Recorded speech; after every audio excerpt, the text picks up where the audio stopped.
बेळगाव दर्शन सिरीजमध्ये आपलं स्वागत आहे. आज आहे या सिरीजचा दिवस 11वा. 11व्या दिवशी मी आलो आहे कमल बस्ती बेळगाव येथे. आपले बेळगाव हे अनेक ऐतिहासिक स्थळांनी समृद्ध आहे. त्यामधील एक म्हणजे बेळगावमधील कमल बस्ती. बेळगावमधील मुख्य आकर्षणाचा केंद्रबिंदू म्हणजे कमल बस्ती. इथे असलेली उत्तम नक्षी आणि कोरीव कामामुळे पर्यटकांचे आवडते ठिकाण.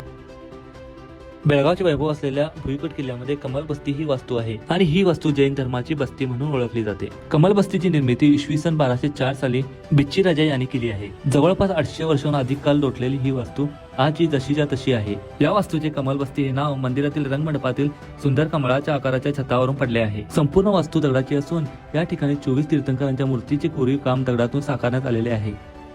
सुमारे 100 वर्षापूर्वी ब्रिटिशांच्या कालावधीत येथील तीर्थंकरांच्या मूर्तींची प्रतिष्ठापना करण्यात आलेली आहे. या ठिकाणी 22 तीर्थंकर नेमिनाथ यांची 4 फुटी मूर्ती आहे. कमल बस्तीच्या उजव्या बाजूला चालुक्य शैलीतील कोरीव कामांनी नटलेले शिव मंदिर आहे.